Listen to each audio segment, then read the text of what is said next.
Greetings, my name is Chuck Keys. I'm going to be the panel leader today. The panel is going to be discussing disaster preparedness from all of our different perspectives. So this should be a rather unique presentation. Our first speaker is going to be Lilia Martinez. And Lilia, I'll give the speakerphone to you. And hi, good morning, everybody. I am Lilia Martinez. Yes, I am the shelter cluster focal point for the Americas region. I am part of the Canadian Red Cross. I'm seconded to the International Federation of Red Cross and Red Crescent Societies. So I work from Canada for the office in Panama. And since lockdown, I haven't been able to go to Panama, but I am also co-leading the shelter cluster in Honduras right now. In response to the hurricanes Eta and the tropical storm Iota. And yeah, this is what I do. Thank you. Lilia, thank you very much for your presentation. Our next presenter is going to be Paul Mentor. Paul, take it away. Let's hear what you got to say. Yes, hello. Thank you. Good morning, everyone. And my name is Paul Mentor. I am the Chief of Staff of the Ministry of Health of Port-au-Prince, Haiti, in Port-au-Prince, Haiti. I'm actually replacing Marcus Cadet, who actually is the current manager of the UNGUS, which is an acronym for the management of the disasters, national disasters. And I'm glad to be participating in that panel. Thank you. Paul, thank you very much for your presentation. Next, we're going to go to Liza Hernandez. Lisa, let's hear what you've got to say. Thank you. Go ahead. Yes, thank you, Chuck. Good morning, everybody. My name is Liza Hernandez. I am based in Guatemala City. I am the regional lead for the Americas and the Caribbean for the Global Network of Civil Society Organizations for Disaster Reduction. It's the widest CSO organization, and we are happy to be invited here. Thank you. Liza, thank you very much for your presentation. Our next presenter is going to be Tim Hedges. Tim, let's hear what you've got to say. Yes, hello everybody. My name's Tim. I am liaison lead at ShelterBox, emergency disaster response, specializing in emergency shelter. Personally also part of our ShelterBox Latin America working group, focusing on disaster preparedness in that region, and also currently involved in our response in Honduras at the moment. Our next speaker is going to be Richard Gordon. Richard, let's hear what you've got to say. Hi, good morning, everyone. My name is Richard Gordon. I'm the director of Bournemouth University's Disaster Management Centre in the United Kingdom. We are a team made up of academics and also professional practitioners, and we do a combination of national consultancies, training, but also the academic aspects of research and master's and PhD qualifications. We've worked all around the world. At the moment, I quickly checked before coming onto this, where we've currently worked in 24 different countries right across the globe. And we are currently working particularly in the Middle East and in the Caribbean. And again, I am Chuck Keys. I am the CEO of Wave Waterworks with our Oscillo drive. And basically the Oscillo drive converts ocean waves into electricity. Okay, next.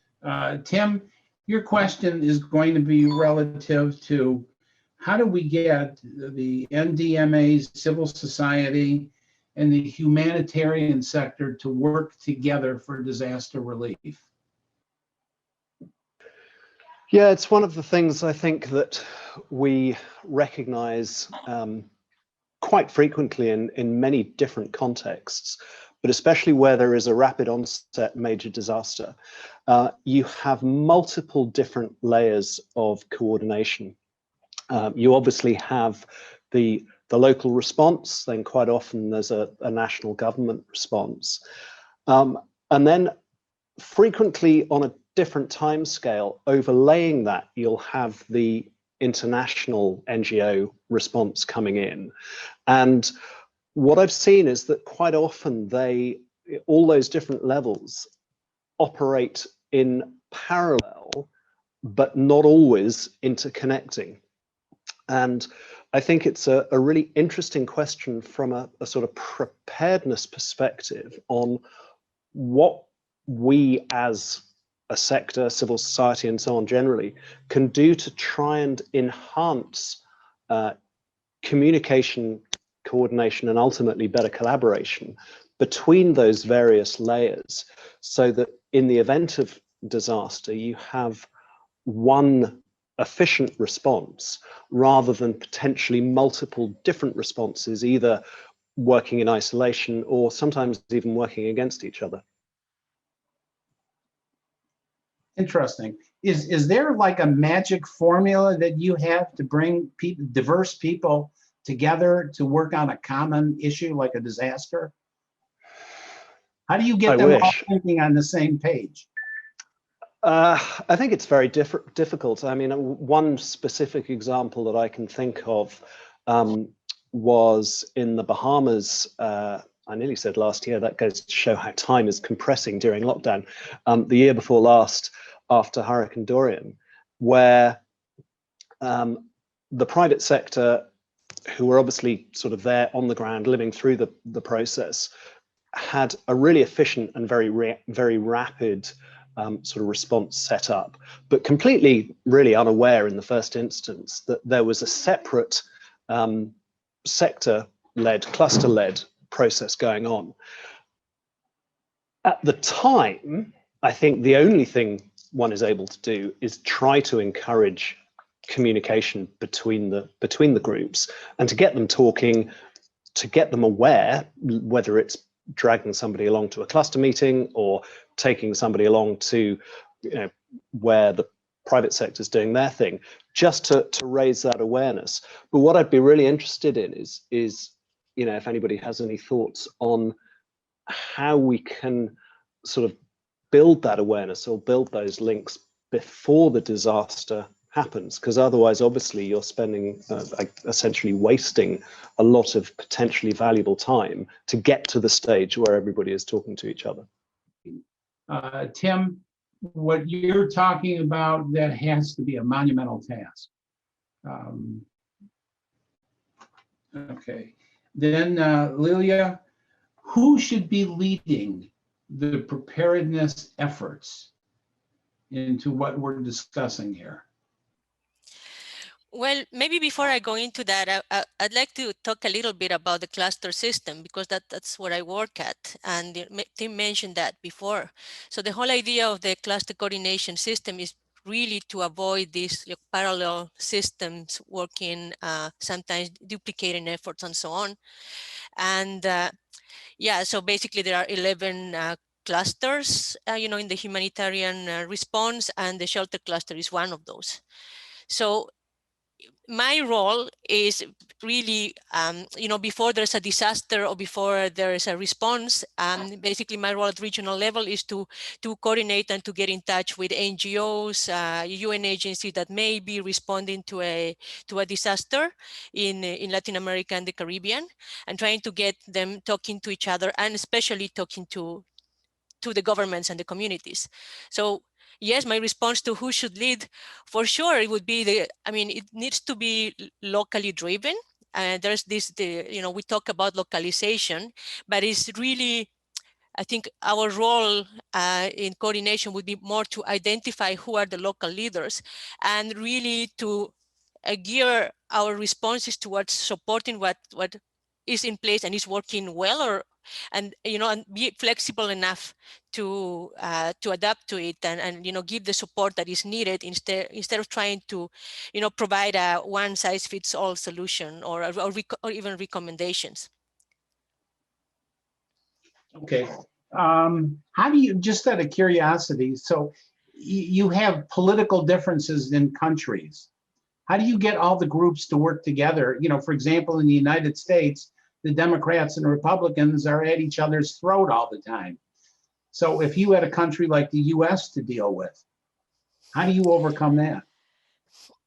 Well, the idea is that, I mean, most of the actors of these cluster coordination systems are UN agencies, and the UN is apolitical.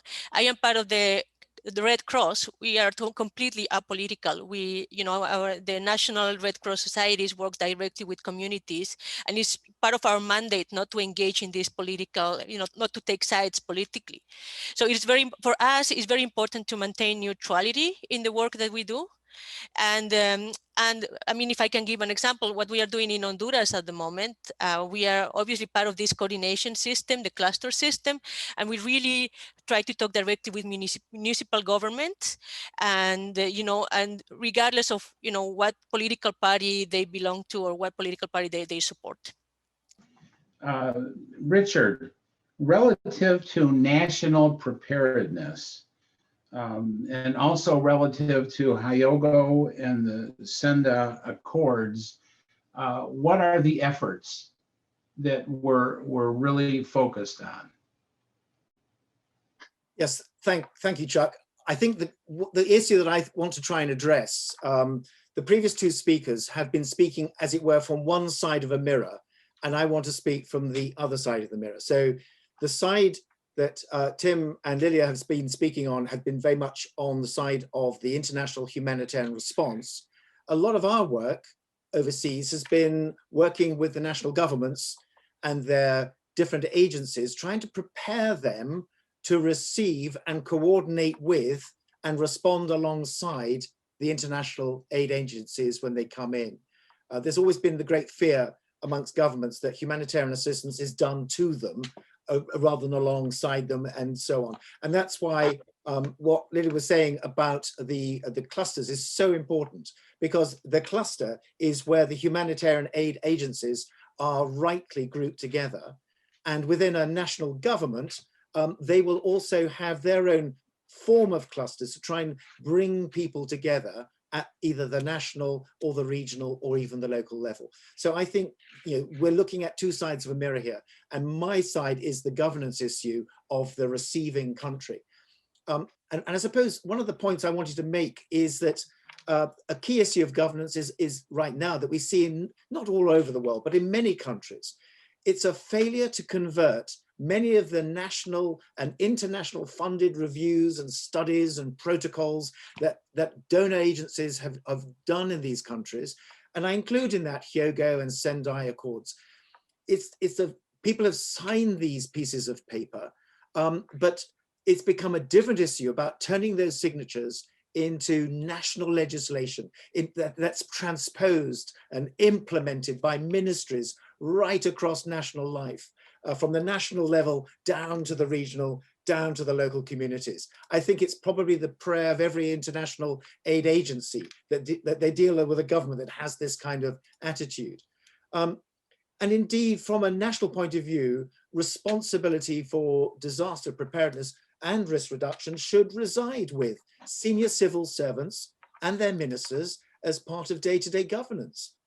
What often happens, it tends to get delegated down maybe to a disaster management agency that lacks the necessary authority to hold its ministries accountable, and it lacks the human and physical capacity to be responsible for its implementation. And as a result of this, some national governments remain unwilling to budget for disaster preparedness. Instead, they rely upon emergency financial assistance from the international community.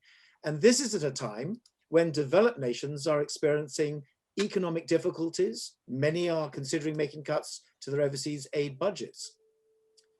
And I suppose part of the issue is that we've neglected in our thinking the senior civil servants that advise their political masters. We haven't given these people the support and advice that they need in implementing the protocols of Sendai and Hyogo.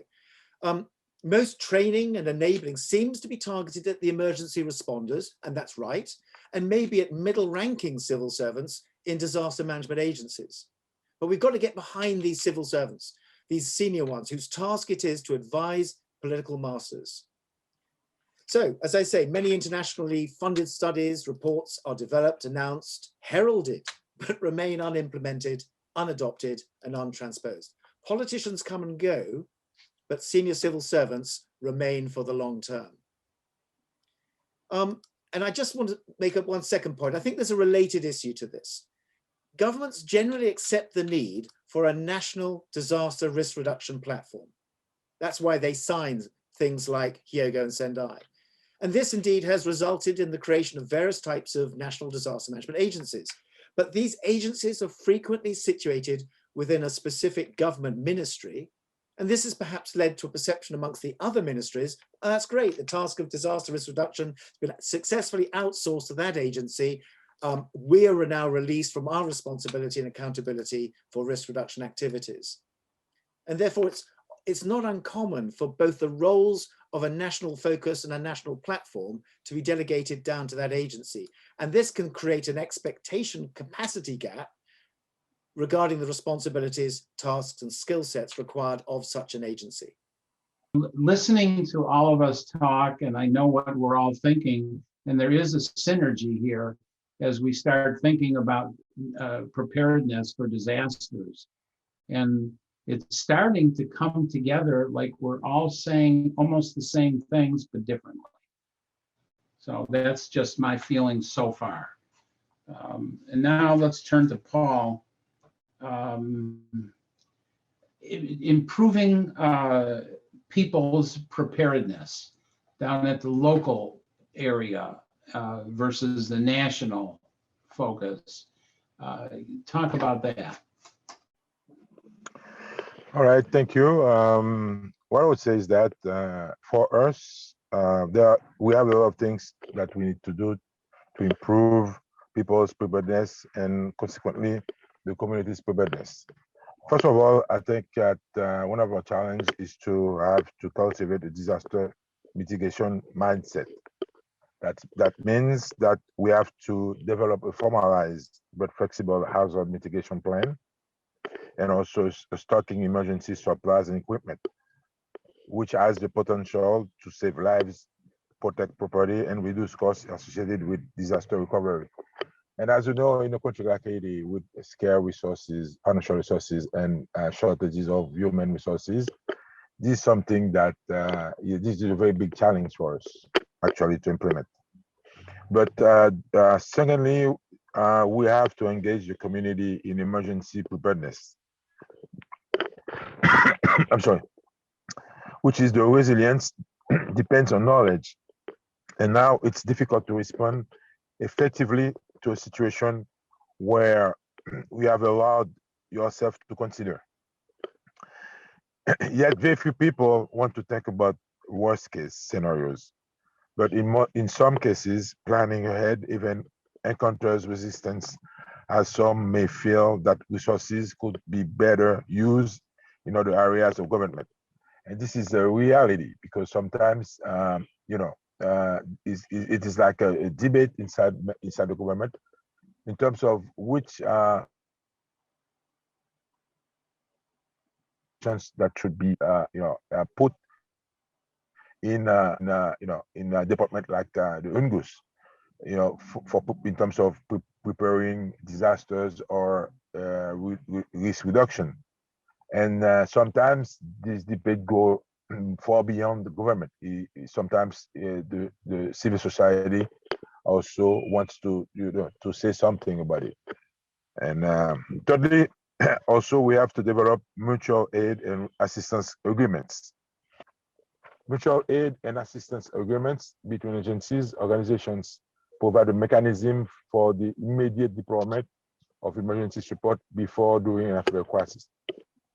And finally, we have to facilitate rapid response and recovery, which is developing a hazard mitigation plan, as I said earlier, and engaging and educating the community about disaster response and forging mutual aid agreements, which all facilitate more rapid response and recovery in the event of a crisis and improve your community's disaster preparedness.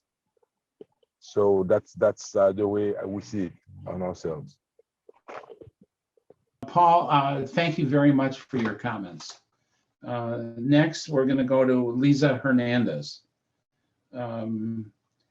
When aligning policies with practices, that's another difficult task. How do you do that? I think based on what Richard mentioned and also Lilia, I think coherence is not something that comes regularly. It starts with taking the perspective of communities most at risk and ensuring the coherence of those approaches across different levels. You were mentioning about Sendai, you were mentioning about Hiongo, and of course they are being organized at higher level, but how do you make it happen at community level? That's another story, that's completely different. So the complex of having the threats of hazards of which people are exposed cannot be adequately addressed with the focus of a single issue action. I think the solution should come including the civil society, and that's what Lilia mentioned, something related to localization. Exactly, that's the word. It's to be locally led by the community members. How do they are suffering the hazard and how do they are envisioning the risk reduction to make a better response? And from our point of view, to be sustainable, because it's going to be sustainable as long as they are involved. They're taking care of what they're been facing every day. For us sitting in an urban city with no exposure to many hazards, that's completely different story of what they're facing. So coherence is not happening, and I think we should promote these kind of actions by bringing the voices of those who are at hazard to these international platforms, to the community platform, and also at municipal and national level. The area that I want to talk about for a little bit, the definition of insanity is doing the same things over and over again and expecting different results. We know from former disasters, when we go in for relief efforts, we're replacing, for example, fossil fuel devices, energy creators, with fossil fuel devices. The answer is that's the opportunity to go green. And as I listen to all of us talk, not only in this panel, but over the entire industry, we're all aware that we have to switch to green. And green, I can go on and on the benefits of green over fossil fuel, but I look at disasters all over the world. Here this last weekend, the snowstorms in Texas. That is so unusual, that weather. So where does that excessive weather come from? It comes from us abusing our environment.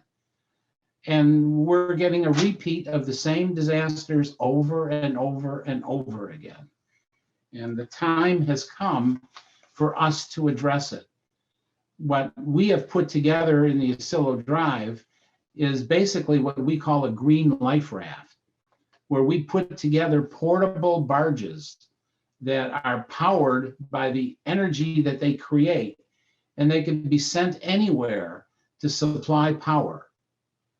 And there's all kinds of other creations out there, what we've put together, but there are other creative thoughts that have turned into devices that are available now for us to look at and consider. And then when you take in that we could also do some joint funding for these barges, these green life rafts, so countries that can't afford it can afford it if they partner with another country. And like when we're in the Caribbean, the islands are really close to each other. The barges could be picked up by a helicopter. They could be towed by a larger boat. And it goes on and on with different solutions, creative solutions, to finally start to make a difference. And I believe it's got to start here. The next question is really for Tim. Tim, how do we bring together civil groups, civil society groups, along with government in a partnership to work together, whether it's to inform people, to bring people together or whatever, but how do we do that? I think just before I address that point, I think I'd like to come back, Chuck, to what you were just saying a moment ago. And certainly for an agency like ourselves, for ShelterBox, where we essentially rely in most cases on the transportation and importation of emergency aid items, it's a conversation, that sustainability conversation is something that we are increasingly having, very much aware that sort of, you know, flying kit and occasionally staff and volunteers around the world is potentially contributing to the problem. So one of the things, for example, that we're doing to address that is, and although this isn't specifically fossil fuels, but looking very much to try and take out single-use plastics from our supply chain, and generally really focusing on the best, you know, and this ties in with preparedness, can we pre-identify areas that are more likely to require aid and ship stuff by sea, which has less of a carbon footprint than flying them in by air immediately post-disaster. So I think that sort of is something that the sector as a whole will definitely need to address in the coming months and years.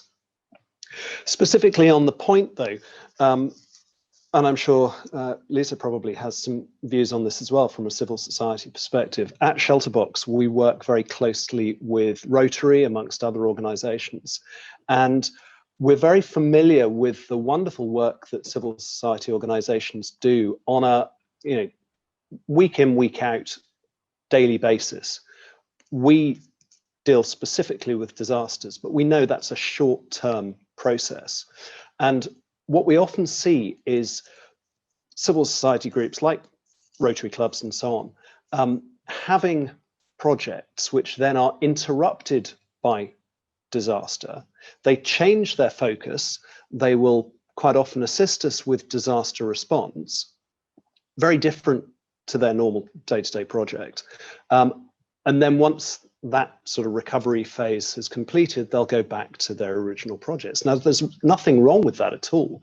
But what I think would be really good is, again, if we can work out some way of encouraging the projects to include an element of disaster risk reduction and preparedness in the first place, so that they are already thinking about that process and it's sort of integrated into their standard programs. And again, I think this comes back to, you know, localization, local groups leading that process. And for me, I think one of the big things that we can do as an INGO, and also Lilia from IFRC and others, is to continue that dialogue. So whilst we are in an environment working alongside civil society groups, is to engage in dialogue to see what they're going to be doing, you know, after we as an INGO have left, and to see what can be done, potentially working in partnership, or where we can potentially sort of assist, advise, whatever, so that the ongoing day-to-day projects have still in mind that element of disaster risk reduction. Coming back to something that Richard said, I guess also it's that allocation of resources, because too often I think we all, you know, there's a tendency for governments, any agencies, civil society groups and so on, to view disasters as something that will happen in future and to react to them when they happen, rather than to see them, sadly, as, and seemingly increasingly in many cases, a sort of an ongoing fact of day-to-day life. I mean, I suppose with the allocation of resources, even here in the UK, we know, you know, you get about a small flurry of snow and the entire place collapses and everybody says, oh, why didn't we spend money on buying gritters to sort this out? But of course, if you are a cash-strapped council or a cash-strapped government, spending money now for something that may or may not happen in the future may seem a difficult thing to do.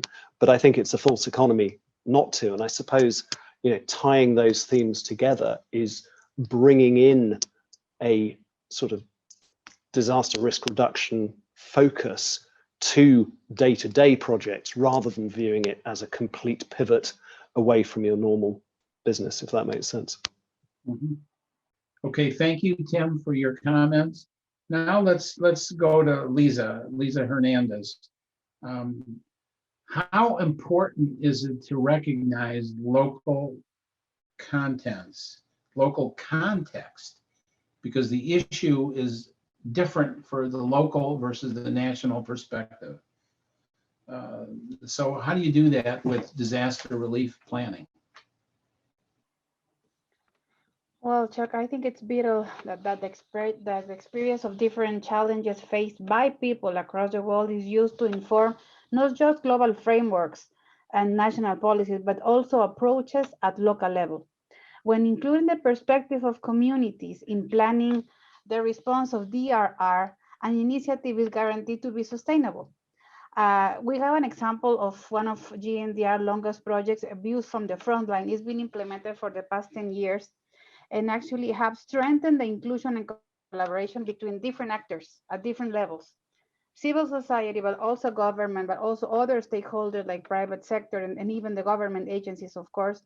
And when implementing policies and practices a long way. And this approach has been successfully so far. And by 2020, we have accomplished a total of 750 community action plans focused on building resilience across approximately 50 countries, including Latin America. So I think when we are including the perspective of the communities, not only is going to be sustainable, but also is going to be representative of what they're facing.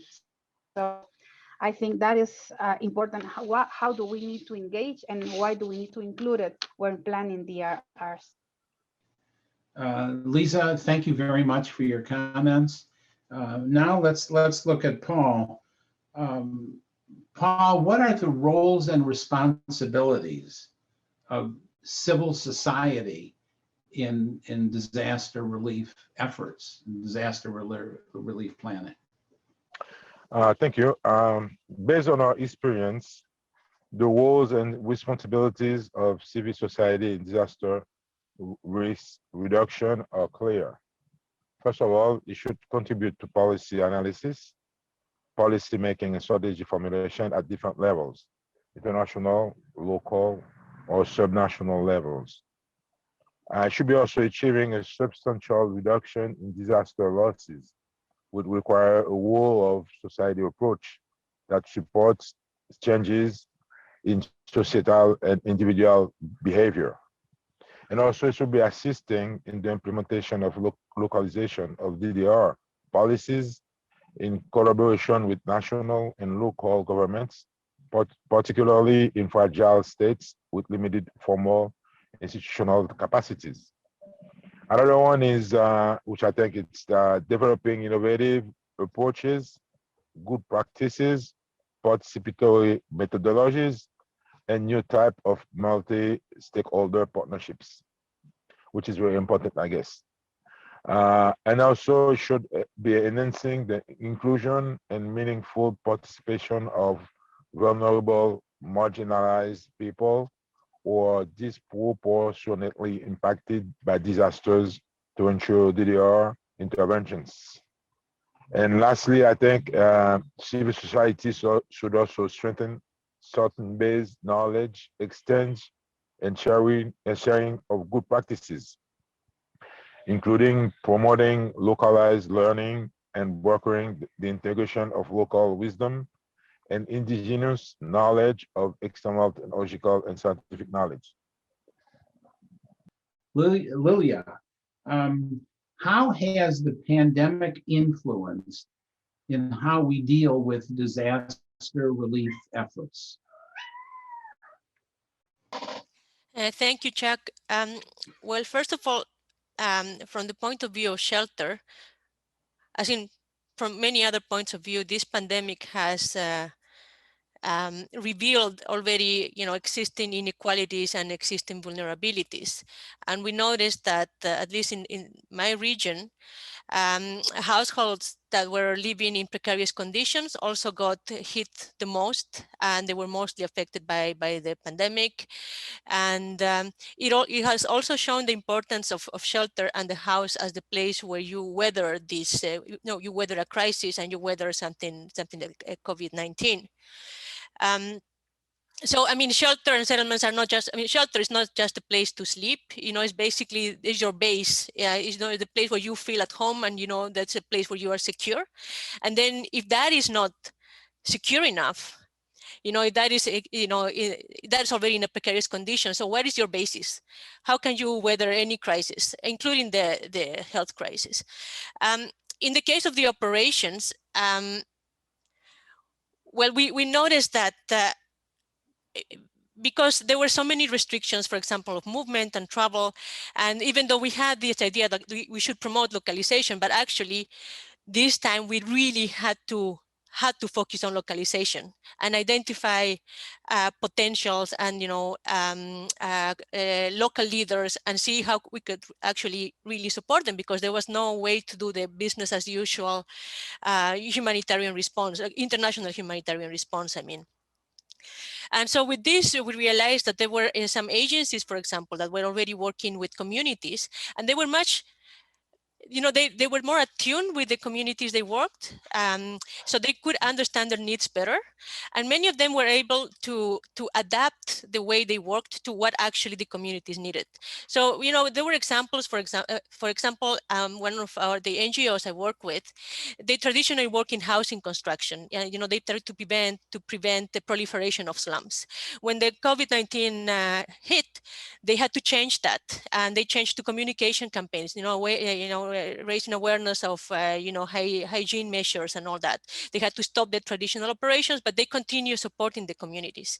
So this was the kind of, you know, it was kind of, we needed to stop and really look at what was needed. That helped us a lot. And well, I mean, I could give you, I guess, many examples, but I think one thing that we really, you know, it made us realize the vulnerabilities and the importance of shelter. Thank you. The question for me is it reasonable to bring together nonprofits, nonprofit consortiums to work together for disaster relief? I would say 1000% it's reasonable and prudent to do, because we can take underdeveloped countries that may have no budget and include them in projects that will help them and help others.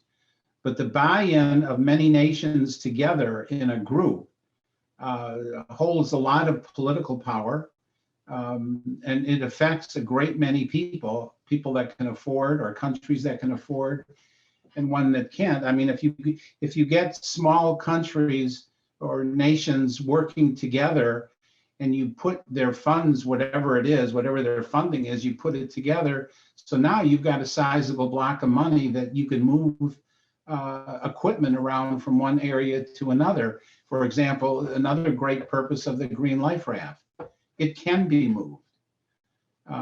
So that's a tremendous asset. Involving, for example, the United Nations, Red Cross, and all kinds of other global organizations that are so well balanced and are effective. But I think it would make a tremendous difference. And Richard, let's talk about strategic communications. What are the issues facing national governments? What do they have to work with? What do they need to work with? Thanks, Chucks. Just before I come back to that one, I wanted to pick up a few themes which Tim and Lilia and Liza have raised. I want to try and sort of bring them together a bit. Just going back to the idea of two sides of a mirror. And I think really picking up on Liza's view that, you know, there's so much that needs to be done at the community level in which that is properly coordinated. And national governments, if they're not careful, they can distance themselves from that and sort of give strategic direction, and then allow the international NGOs and humanitarian sector to deal with the community because they're outside our bailiwick. That could not be further from the truth. We have to do better than that. I'm thinking in terms of United Nations systems, the UN OCHA system that becomes into OSOCs.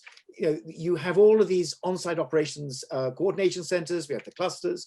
So much has been done in the humanitarian sector to make sure that national and international direction has got local impact and local coordination and local involvement. We've got to do the same thing on the other side of the mirror. We've got to not only have national governance, but that national governance has got to be replicated at district or regional levels, and that in itself has then got to be replicated again at the community level. And one of the things we've been most interested in watching, particularly in the pandemic, has been the growth of what we might call entrepreneurial resilience. This is resilience which is new. It's just grown up out of the community. People have seen opportunities, they've taken them at risk, and they've done it, and it's worked. And this entrepreneurial resilience should be something that we study and exemplify and share as quickly as possible. It's fascinating. But there's another thing too, from the governance side of the mirror, that I want to raise.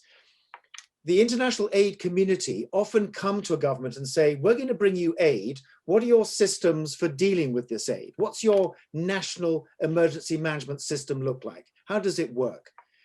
And if it doesn't fit in with our system, then we want you to change it. There's been a kind of pressure upon national governments to operate to a certain type of command system. Now, governments will do different things in different ways, and that's absolutely fine. The point I'm making is no one size fits all. And we've got to accept that when international humanitarian aid comes to a country, there will be hybrids of every system that different countries have come in and tried to train them in. Americans, Canadians, British, Chinese, Japanese, Swedish, name it. Everybody's come in and tried to give different forms of training. There inevitably will be hybrids, and we have to allow for that. So building upon that, I want to say one thing which I feel is vital on the government side, where international humanitarian aid workers can either help it to work or militate against it. And they are the areas of duty of care. In the same way that a commercial company like an airline or a cruise company or a factory or a hotel has a duty of care for its clients and its staff when a major crisis takes place, a fire, an earthquake, or whatever. So governments have a duty of care to be able to say who are the injured, who are the dead, and where are the missing. And this is a vital part of any kind of risk reduction response. And this is not something we need to build separately for disasters. We need this now for a major road traffic accident. We need it now for a major building collapse or industrial fire or an aircraft crashing in a remote area. We need systems of duty of care. And I think this is a vital element. If we can build these now, help countries to build these systems, which in effect go back to the words we were using earlier on, situational awareness, the sharing of information so that we can maintain our duty of care. Just finally, on the question you actually asked, Chuck, I think one of the lessons of strategic communication is we can have a national message, but it turns out very, very quickly to be a different message at the local community level.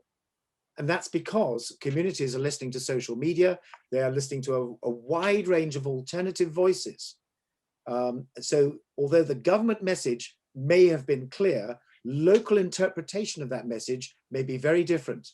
And it becomes a responsibility of governments to get down to the local level, find out how people are responding, what is it they actually believe, and have the fleetness of foot to be able to adjust and amend accordingly. But strategic communication needs to be prompt. And one of the dangers is that government information officers are given very strict protocols in terms of authorization of a message, that by the time they've authorized the message, it's almost too late. The system has moved on and people have believed something else. Liza, question I have for you today is, in the localization efforts, there's the nationalization of an issue resolution, disaster relief resolution, and then there's the local. And again, we're talking about how do you get one to work with the other, or even to understand one and the other. And your response to that? I think I don't want to keep more time of this, but definitely I think we discuss a lot the importance of localization and be included in the localization. I think if we go back a bit to the Emerging the World Humanitarian Summit process highlighted at least 4 areas of focus: capacity strengthen, funding changes, coordination, and measurement. I think there's a wide views of localization and experience that GNDR has with members, is that policies and practices must be informed in reality ground. So I don't want to keep talking about the same, but I think it is important to provide the short answer to new initiatives that should be included by community led. However, I was echoing what Richard was mentioning and completely agree with you that even this communication campaign, the way that are launched at national level, people at the community level, they don't even have access to internet. So how can I actually get it? So it's more like a process. So and I see Lilia knows pretty well the concept, the context in Latin America and Central America in particular, after hitting twice of 2 hurricanes in the last quarter of the last year.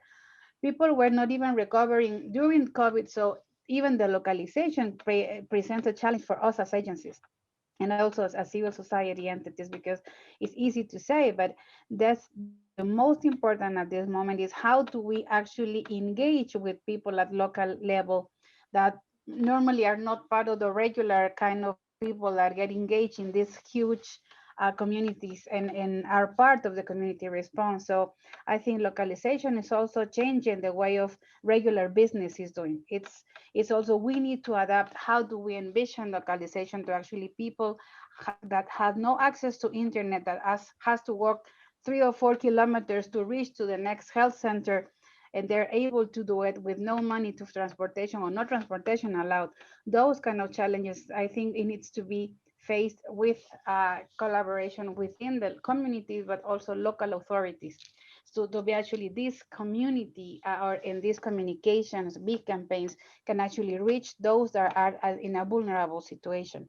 So that's, I think we also need to evaluate the point of view, how localization is going to be envisioned after the COVID.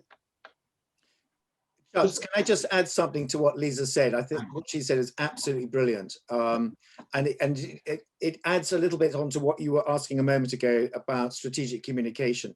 National governments may well have a message which may be the right message, but they are probably not going to be the people who are best going to communicate it down at the local level. And what Liza is saying is we've got to learn what the pathways, like the neuron networks are, to get that message safely through, communicated in a way that people can understand it, believe it, and act upon it, and very quickly report back to the government if there is a problem with that message. So national message, yes, you may be the author of the message, but what Lisa's rightly saying is you're probably not the communicator. So find out who are the communicators who are going to be the most trusted pathways. Yeah, but let me ask you all a question. How do you accomplish localization, for example, without the internet, without the buy-in of the local officials and nonprofits in there? How will that be done? Generic question for everyone. Some of the best early warning systems I ever came across in the developing world was a man on a bicycle. Okay. Cycling from community to community, telling people, evacuate, there's a flood coming. Sounds like an old British war movie. Yes, I should have said the man was wearing a bowler hat and a tie, but I thought better not say that. Paul, next question is for you. What is the role when we talk about disaster preparation? How is information used, and maybe how can it or should it be used? Well, it's very important having information in disaster preparedness, because it goes to preparing the community. And also, when you talk to or promoting, the platform that have been put in place, And as we all know that, disaster preparedness should provide a platform to design effective, realistic, and coordinated planning. So if we talk about coordinating, it's, we talk about information as well. And, information would definitely reduce duplication of efforts and increase the overall effectiveness of national societies. So information, to me, it's definitely one of the topic to be addressed and even, let's say, resolved in a coordinated fashion. So it could definitely tend to disaster preparedness and risk reductions. So and sometimes the challenge is that we are facing, like in Haiti, is the fact that it's not everyone who has internet. So sometimes information does not flow rapidly as it should be. So, but we are doing our best in establishing the correct platform, so everyone could be aware of any disasters on national level. Let's say that we use radio or TV or workstations before any disaster occurs. But what I would say is definitely disaster preparedness is a continuous and integrated process resulting to a firm wide range of risk reduction activities. And definitely information plays a central role in that. Okay. All right, we've gone through the questions that we've all sent in to discuss. Let's go from individual on and let's see if you have any comments, if you have any questions for some of the other panel members. Let's start with Richard. You may want to come back, Chuck, to your question earlier on about, how do we communicate when there's no internet? I mean, I think people's experience in this particular panel will probably have a lot of ideas. I was being slightly facetious, and I acknowledge that, but obviously there are very simple ways of communicating, word of mouth, but people use FM radios. I've been astonished at the way in which even internet can be now transmitted by VHF radio. A simple device plugged into a mobile phone, it allows it to transmit internet data to another mobile phone within the range of that. There are amateur radio operators as well. So networks of radio enthusiasts can be set up, but there are other trusted pathways within communities. People find ways to communicate between communities. And it's back really to Liza's point. We need to understand how communities cooperate, communicate, and have those conversations. And coming in as an international aid agency, we won't know that, and that's why we need to find out these things in advance or talk to the people who can tell us. I mean, Liza, in your own experience, what sort of ways have you seen that communities have been innovative to make sure they maintain communication, even when they may have been separated by natural disasters? I think what have in experience, specifically working in Central America, and I think pretty much Lilia can add something else on this, is that people that are prepared actually before the disaster has established this kind of regular ways of communication. So there are ways of communicating offline. So definitely the interesting piece is that everybody has a cell phone, but not everybody has access to internet. That's the funny part. But there is way of communicating. So I think pre-establish this kind of networks before the event. People are aware of this. So there are some communication, like you mentioned, at national level that can actually reach the community level. Of course, we do have the top challenge that also at community level, they are speaking different languages, especially when we have indigenous languages all over Americas. So it needs to be translated first. But I think engaging with this prior the events, that could be a solution. Also including the elder people. I think we have a lot of respect working with elders in the communities everywhere, and nothing, not only Americas, but I think everywhere. So when they are taking into consideration, they have established these ways of communication years before that. So I think they do have, based on the knowledge that is already in the community. So I think we can build upon that.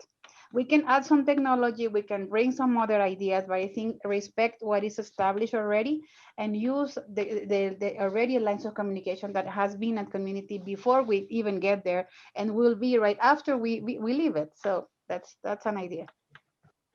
Okay. I would add to Lisa is that in a country like Haiti, we use and I agree that you know, a lot of people has a smartphone actually in Haiti. So what we do, we send text messages, and text messages is tend to be very effective in terms of sending information to the communities, to the outreach of people living on the countryside.